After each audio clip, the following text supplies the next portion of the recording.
Bienvenidos, soy Archimago. Esta es una pequeña demostración de cómo el mundo en que vivimos es un diseño inteligente, una construcción mental basada en los parámetros de razón, coherencia, lógica, matemáticas y algoritmos, que sería la traducción informática de las leyes naturales, comenzando desde lo que es el espacio y el tiempo. Aquí, por ejemplo, tenemos una simulación de lo que es el espacio, que es un marco contextual donde vamos a colocar nuestros objetos, que no son otra cosa que ideas, es decir, información.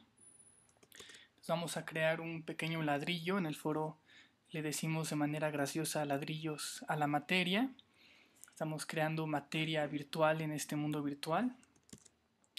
Y bueno, todas las propiedades de este ladrillo, desde su tamaño, su textura, su posición en el espacio, incluso las propiedades químicas que pudiera tener, pues están siendo generadas en el programa y no son otra cosa que programación. Son relaciones de variables que, según se procesan y se relacionan en el programa, dan diferentes efectos en nuestro mundo macro.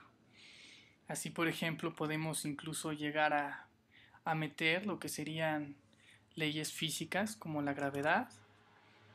Podemos hacer que la gravedad jale este ladrillo hacia el suelo y que lo haga rebotar, que colisione con el otro objeto, ya que podríamos hacer que este objeto de abajo no tuviera colisión y nuestro ladrillo simplemente lo traspasaría. Es decir, la solidez es una ficción, es una programación.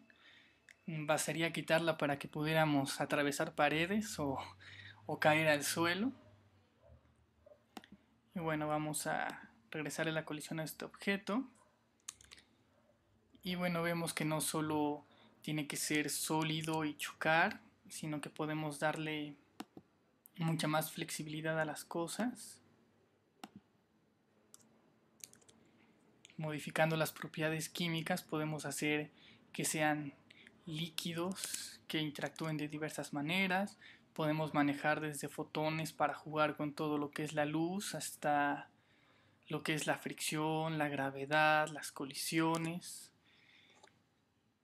Y bueno,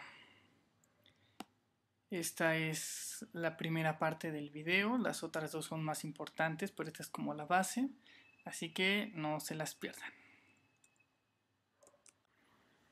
Bueno, una de las partes importantes es lo de la realidad objetiva, que muchos piensan que este ladrillo, al ser tan sólido, al tener tantas propiedades, al no poderlo controlarlo directamente por la voluntad, ya que sigue ciertas reglas, entonces existe fuera del mundo de la programación, es decir, que la materia existe fuera de la mente, siendo que esto es completamente imposible, dado que no tendría razón de que siguiera los parámetros de la lógica, la matemática, en un mundo ajeno a la mente. Si tiene esos parámetros y si sigue las leyes y las relaciones y están marcadas en un tiempo y el espacio, que son construcciones mentales, creo que debería ser prueba suficiente para entender que simplemente la materia, o todo lo que hemos llamado materia, no es otra cosa que construcción mental. No existe fuera del programa y no existe fuera de la mente. Lo que se llama realidad objetiva, entonces, es muy diferente a lo que se piensa, es más parecido a esto. La realidad objetiva no es otra cosa que un lenguaje. Todo nuestro cosmos no es otra cosa que una relación de ideas, una red, un conjunto de información procesándose. Y no es hasta que el alma pasa por todo este lenguaje, que lo lee y que lo traduce, que no se transforma este ladrillo. Entonces, por así decirlo, si el alma no ha leído ese ladrillo, pues simplemente para el alma no existe, desaparece. Y no porque no esté allí en el lenguaje escrito, sino porque no lo ha interpretado para que aparezca dentro de su conciencia. La parte fundamental de este video que no me han podido comprender es cómo Dios se puede dividir en conciencias, cómo Dios se puede hacer almas. Bueno, aquí tenemos otra vez el escenario. Esto no sería realmente la realidad objetiva. En un momento les explico por qué. Un pequeño repaso.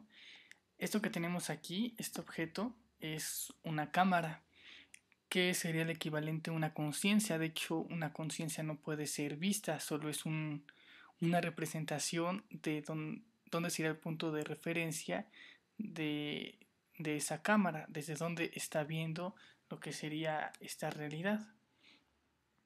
Entonces, por ejemplo, esta cámara se llama cámara Archie y podemos entrar y podemos ver en cámaras y podemos ver desde la cámara Archie.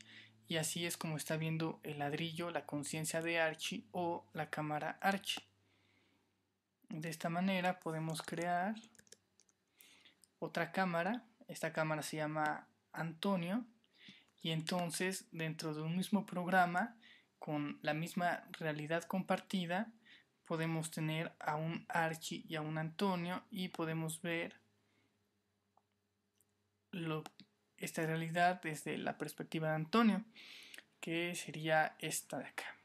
Incluso ahí está, bueno, es invisible porque realmente son invisibles, pero podemos ver que ahí está Archie y aquí está Antonio viendo a Archie. Entonces es como este programa, que este programa sería el equivalente a Dios. Una conciencia puede ver a la otra y puede compartir una realidad. Y bueno, esta no es realmente la realidad objetiva, les comentaba, pues simplemente, aunque no sea Archie ni Antonio, estamos viendo a través de una cámara. Como les comenté, pues la realidad objetiva y total pues sería más bien esta. Todo lo que veamos aquí, esto es, digamos, lo absoluto. Todo lo que veamos aquí va a ser relativo. Relativo a la cámara general, relativo a la cámara Archie, relativo a la conciencia Antonio.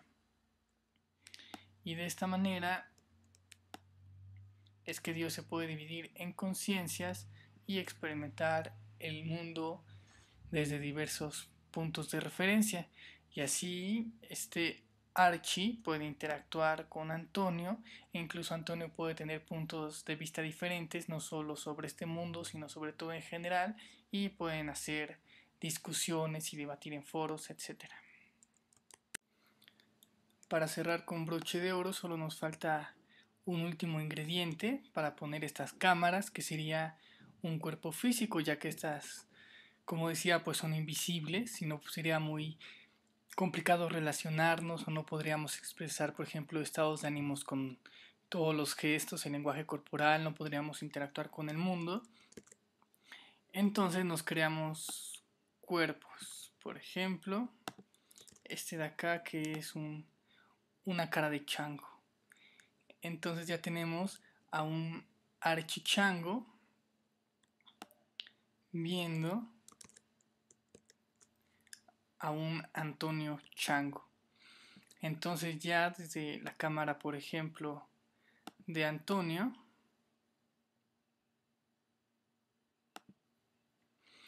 ya no se ve una conciencia nada más ahí flotando, sino que ya tenemos una cara asociada a esa conciencia. Y bueno, aquí es donde entra la confusión, que entonces Antonio dice, pues entonces somos changos, o sea, somos humanos, pero pues no somos realmente humanos, ni siquiera somos las cámaras, somos el usuario en sí, el que usa todo el programa. Aunque este usuario sea tan poderoso que pueda generar muchas cámaras y actuar bajo de ellas con diferentes parámetros cada una, interpretando diferentes realidades de diferentes formas. Y así, señores y señoras, humanos y humanas, mortales y mortalas, es como yo, Dios Todopoderoso, papacito ultra guapo y mega inteligente, he creado el cosmos de manera simplificada para que todos ustedes puedan entenderlo y comprenderlo y dejen de ser ateos y se vuelvan todianos y sean felices para siempre. Gracias. Adiós. Bye. Au revoir. Sayonara.